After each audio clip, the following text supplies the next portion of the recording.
At T-Mobile, our critical mission is providing unparalleled 5G coverage for when connectivity is mission critical. Introducing T-Priority, America's best 5G network experience for first responders, even in times of congestion. More capacity, faster speeds, better coverage. T-Priority from T-Mobile, built for tomorrow's emergencies, ready today. Discover more at t-priority.com. For qualifying organizations on eligible rate plans, coverage not available in some areas and may be impacted by emergencies. Today on CityCast DC, should DC rejoin Maryland? A lot of people are thinking about our city's disenfranchisement amidst the chaos of Congress's raid on DC's budget and Donald Trump's threats to take us over.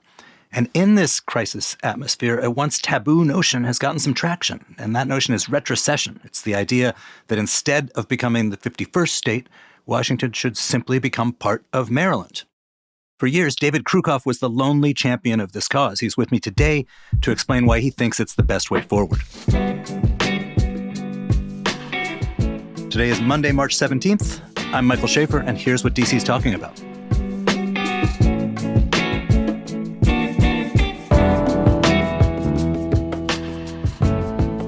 Hey, David. Hi there. Thanks for being here. My pleasure. So on our pod recently, Maryland Representative Jamie Raskin, who's a longtime D.C. statehood advocate, mentioned that actually maybe D.C. should temporarily retrocede into Maryland instead. Here's what he said. I saw Mayor Bowser and I said, if you guys want to think about coming back to Maryland for this period, you will definitely be safer in the Free State than you'll be under the brutal thumb of mega colonialism, But anyway, she took it under advisement. I think, it's a reasonable position to say that people will stick it out through this brutal period and, live to fight another day for DC statehood. But there's obviously nothing moving on that with the Republicans in control of the House, the Senate, and the White House. You are a proponent of retrocession. You were pro-retrocession before it was cool. What is retrocession for folks who don't know? Retrocession is the falling back of DC or a portion of DC into the state from which it was ceded. DC was ceded from Virginia and from Maryland because of the Resident Act.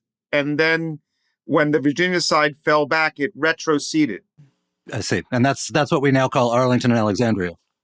Yeah, it was all Alexandria at the time. And then in your idea, DC would be another county or another city of Maryland, the 24th. So people I worked with said, why don't we call it Douglas County, Maryland? And I said, that's it. And I decided to market that idea. So yeah, Douglas County, Maryland, or Douglas City, Maryland. Obviously, it's named after Frederick Douglass, who was born in the state of Maryland, but became a free citizen but lost his free citizenship in the District of Columbia, but not by nature of his color, but by nature of his residency in D.C. So what would be the geographic boundaries of this extra county/city of Maryland? The geographic boundaries would be the same geographic boundaries that we would have if we're the 51st state. So the monumental core, starting, let's say, at the Lincoln Memorial, and then let's go down Independence Avenue, around the Supreme Court, and around the Capitol, that is, too, and then up the south side of Pennsylvania Avenue, and carving out the hotel, which is I think it's at 12th at Pennsylvania, because somebody could live there, so you got to carve that out. And you'd carve out the John Wilson building, and then you go up 15th Street to Pennsylvania Avenue in front of the White House, and you go to 17th Street, and then you go down 17th Street into Constitution, and then back to the Lincoln Memorial. So basically, the feds keep them all, and the rest of the city, either becomes a state or joins Maryland, because the Constitution says the federal government needs its own space. Correct. So you've been advocating for this for years, and for the most part, most of the DC rights diehards have been content to ignore you and this. It must be wild to see it gaining traction right now. Axios DC conducted an informal poll recently that said 82% of their readers prefer the district rejoin Maryland rather than being taken over by President Trump. So this it seems like the chaos of the moment is getting to people. And I think this is the chaos you've been warning about this whole time. Yeah, well, I just want our democracy to be effective, and I want to be part of our democracy fairly. And it's obvious to me that a second retrocession is the path forward. So how would this work? Do Maryland and D.C. just come together and shake on it? Let's follow what happened in the 1840s. The Virginia Washingtonians asked Congress and their representatives to create a bill that would have the Alexandria portion of the District of Columbia fall back into the state of Virginia. And Congress listened after many years of back and forth about it, and they did it. And they then passed an initiative in Alexandria and in Alexandria County that accepted that condition. And the governor and the House of Delegates supported it. Polk signed it. And these referendums happened in Virginia, and it became effective in 1847. So this just requires an act of Congress. It's not a constitutional amendment. No, it does not. Well, there are people that think that the first retrocession was not constitutional. And I would invite them to find somebody in Arlington, Virginia, to sue and then fail in that lawsuit. You ran for DC Council a couple years ago as a Republican. I'm curious if this is a thing that you have talked about or tried to sell to Republicans either in Maryland or sort of at the national level. Both. And how'd that go? I mean, fine. You have to understand that the way that these hearings on the Hill work is that the rules don't accommodate the minority. So let's say Democrats are in the majority and they want to get a 51st statehood bill moving and they want to have a hearing. And then the Republicans are afforded one witness. So the Republicans are going to choose their most maximalist position, which is that 51st statehood is unconstitutional. And sure, will the conversation a little bit branch into retrocession? It will, because it can't avoid it, but it really won't focus on it. They were perfectly happy to entertain that conversation when they were actually afraid that Congress might go and make D.C. the 51st state. But when I walked around to all the House offices and asked them to be their witness, as opposed to Roger Pilon from the Cato Institute, and I was not accepted because, I mean, I got interviews with House people, and I've spoke to politicians in the state of Maryland about it and had Zoom calls, for example. But, this is behind the scenes type of stuff. So yeah, people are very receptive. There are open retrocessionists within the Republican congressional bodies presently. Axios did this poll. It was informal, and it was sort of in the current moment when we have Trump talking about taking over D.C. Do you have other evidence that D.C. residents actually want this? Because there's a lot of years when nobody in the sort of D.C. defender community was on your side. Well, the D.C. defender community, as you call it, likes to get reelected. And they use the advocacy for 51st statehood exclusively as a means to perpetuate their incumbency. If it is successfully perpetuating their incumbency, that would suggest that the general public shares those views. Yeah, I mean, yes. Is retrocession less popular than 51st statehood? Yeah, I agree. But, we got to recall something here. This is a national thing. We're not the only deciders here. The last time a state was partitioned, it required a civil war. So for West Virginia to fall out of the state of Virginia, that required a war between the states. One could argue that creating Douglas Commonwealth is a partitioning of the state of Maryland. So, David, your view, though, is not just that this is sort of the second best option after 51st statehood. You think it's actually better than statehood, that being part of Maryland would have big pluses that being an independent state would not. In my opinion, both are statehood. Mm-hmm. So if you live in Arlington, do you have statehood? The answer I would say is yes. Understood. But your view has been, I think, that D.C. being part of Maryland is superior to D.C. being its own state. Economically, historically, and for democracy, yeah. all three of those.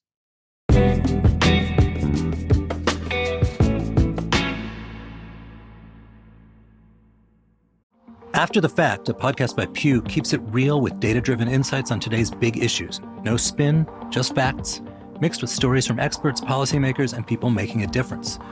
Whether you're into the research or the personal stories behind it, we've got you covered.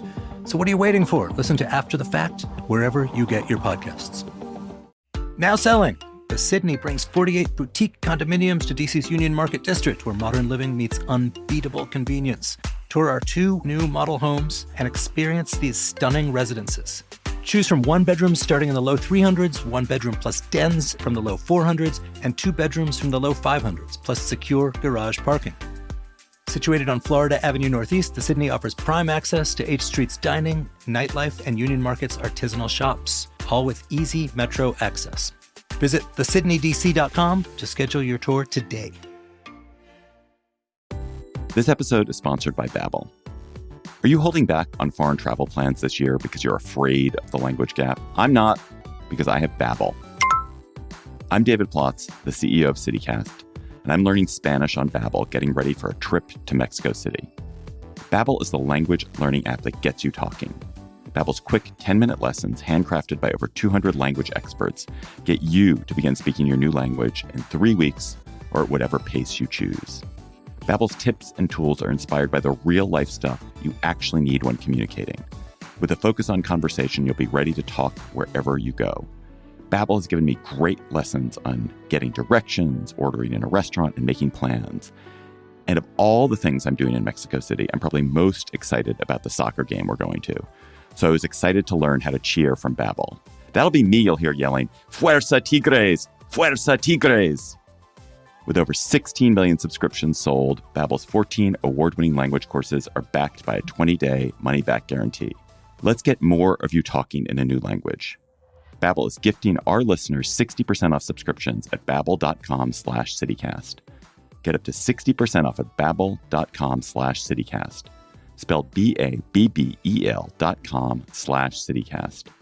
Babbel.com/citycast. Rules and restrictions may apply.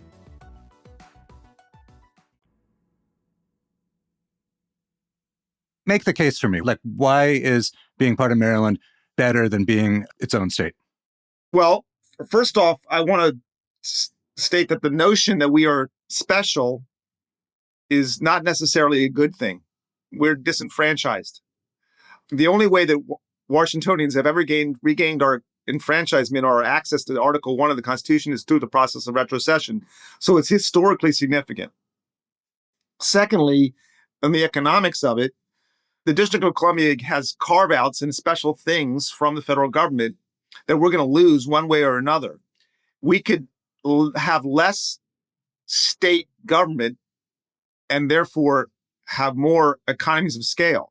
So, for example, we are going to lose, if we're the 51st state or Douglas County or Douglas City, Maryland, we're going to lose the 70-30 Medicaid match, which is a carve-out we got. We should be getting that at 50-50 on Medicaid. We're going to lose the fact that our judicial system is paid for, or 85% of it's paid for. We're going to lose DC tag, but we're going to pick up in-state tuition. This is a complicated merger, but economically, 90% of the agencies of the, I think there's like 90 DC agencies within the DC government. Most of those agencies, let's say 2/3, are doing things that states do, not what cities do. So if you don't have to do things that states do, you don't have to pay as much taxes, you don't have to do as much stuff. Right. So the argument, I guess, is that DC on its own, through no fault of its own, might be kind of a lousy state. And wouldn't you rather be part of something that has like a big state university system and that already has a prison system so that prisoners can be housed close to home and things like that? Well, yeah, we are a bloated space in terms of our economics. I mean, our economy divided by our population is astronomical. And our government size, the amount of money we put in for our government for local and state control, which is not federal, or for our federal taxes, is just beyond belief. If you lived in a city like Denver, which is similar size, you wouldn't pay as much for your running your city like we do, or your state. The cost of your state and city taxes for your Denver, which is a liberal place, it's also a capital, would be a lot less than DC, like half as much. What about UDC? Is the idea that that would become part of the University of Maryland system, which would have a flagship, and UDC would be one of the branches?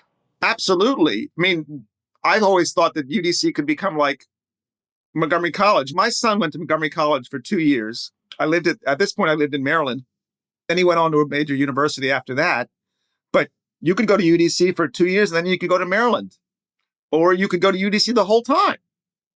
So why not? Maryland Eastern Shore, UDC, why not be part of, as far as I'm concerned, the University of Maryland system is a pretty good system compared to a lot of other state systems. So I would think that being part of the University of Maryland system would be a benefit to Washingtonians, to students. Let's talk about the minuses that people bring up, because I'd love to hear your thoughts on them. One of them is it's an identity. We are Washingtonians. We have been Washingtonians. And the idea of subsuming into another state, I mean, it's sort of like if New Jersey had to join New York, that there's just something that sits wrong with people. What do you make of that? Well, I mean, our identity is that we're disenfranchised. If you live in Pittsburgh, do you have to root for the Eagles? You can root for the Steelers.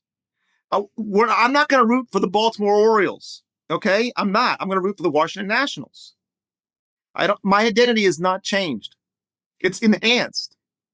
There's another reason why mergers often don't happen, whether it's between countries or states or anything, which is that there's a lot of vested interests who are doing okay with the status quo, not always for ideological reasons. Like you mentioned, the government. There are a lot of employees in the district who do things that are state functions, not city functions. Would these people all lose their jobs? Because there's a lot of them. I think a lot of them are probably Maryland residents, but there are a lot of them. Would they lose their jobs, or would they just sort of start commuting to Annapolis instead? There still would be stuff to do in the city, right? Would DC lose some people that work for DC DMV? Yeah, because it would go into, we'd be part of Maryland DMV. Wait, would we have to have Maryland tags on our cars? I think so. Oh, man. We could try to get a carve out or get a special tag. We could get a special tag that says Douglas County or something, or some type of way to make it look more Washingtonian. But we can advocate until we're blue in the face for 51st statehood and have a right to complain, or we can fix the problem. Your contention is that taxes would go down for DC residents. Is that correct? Well, Maryland's a very expensive place. DC is a very expensive place. I would certainly hope that if there was a merger, that the two would find ways to work together and make economies of scale that could actually benefit the taxpayer. I think that less is more often when it comes to government. But DC is a very liberal place. Maryland has one Republican person in the House of Representatives, but it's pretty liberal. I think it's like-minded people for the most part. Sure, there are parts of Western Maryland or parts of Eastern Maryland that might be more conservative. But can't we all just get along? I mean, we need to fix this. So, one thing DC can't do, because we're disenfranchised, is levy commuter taxes. Now, if we were part of Maryland, the city government of Washington could, I think, levy a tax on commuters coming into the city, which I would imagine that people in both the Maryland and Virginia suburbs would not like. Well, that's true. They might not like it, but if you live in Maryland or Virginia, and our population, particularly now that we're trying to go back to the office, increases during the day, and you wear out the streets, then maybe you should contribute somewhat. Or maybe and there should be reciprocity. So like right now, where I'm sitting right now in an office building in Tyson's Corner, Virginia, there would be reciprocity so that it would work both ways. No, I agree with you. But the question I was going to come to is getting this done in Maryland, because Maryland would presumably have to agree to this. Well, I think that I'm very glad that Jamie Raskin is somebody who is starting to talk about it more openly. And I think that the benefits for Maryland are significant. It would be great to have basically the confines of the capital of the country within your state. It would be great to have DC's economy, which is enormous, within your state. Our wealth is huge within your state. So Maryland should look at this as if you are a governor of Maryland, growing your population and growing your economy are usually things that you want to do. So go for it. Absolutely. But in the real world, like in state legislatures and stuff, there are going to be people who say, well, if we add DC with all of its population, its money, and its elected officials, I might lose some of my personal juice. Do you anticipate that being part of the political goings-on about retrocession? Of course. I mean, there is a Baltimore contingent that was very powerful, or is very powerful in the state of Maryland. It is less powerful now. There's more power really in the DC suburbs than there is around Baltimore these days. But historically, Baltimore is the center of massive politics in the state of Maryland. So sure, but that's just like any state. There's the Alexandria, and then there's Richmond. There's always going to be back and forth. I guess what I'm trying to ask is, do you anticipate that this would be a thing that could actually successfully be sold to the citizens of Maryland? Yeah, it requires leadership. But it requires us to ask first. The people in Maryland and politicians in Maryland will be deferential. They will defer to DC. DC has to defer. It has to ask. If Jamie Raskin's on the floor of the House of Representatives talking about a 51st statehood bill many years ago, he says it's up to DC to ask to fall back. He's absolutely correct. Back in the 1840s, the Virginia Washingtonians asked to fall back. It's up to us to look in the mirror first.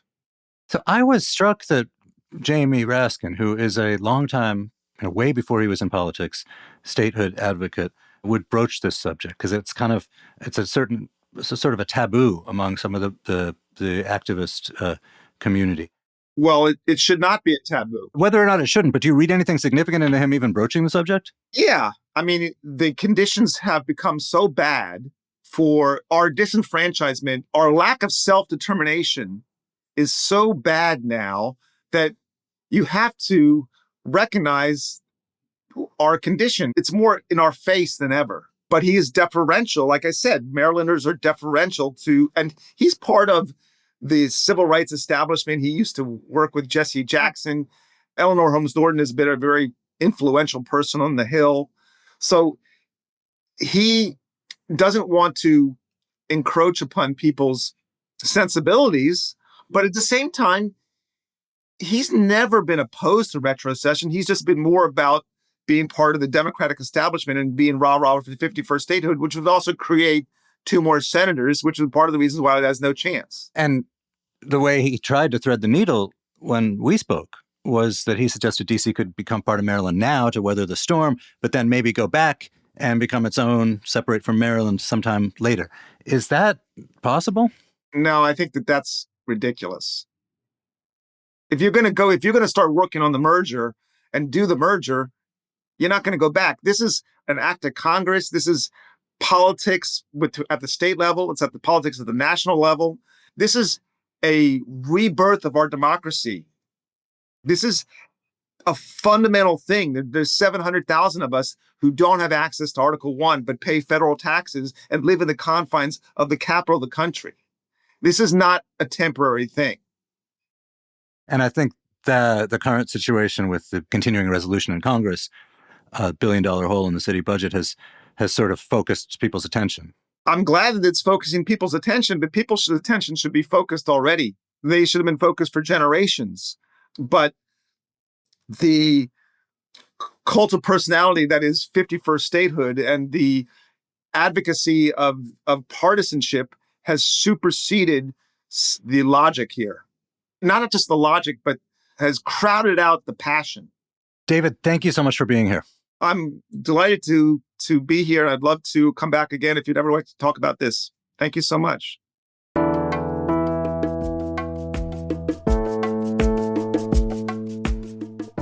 And that's all for today here on CityCast DC. Retrocession is controversial to say the least. What do you think? Send this episode to your friends, chat about it, and then email us your opinions at dc.citycast.fm. We might even feature you in a future episode. We'll be back tomorrow morning with more news from around the city. Bye.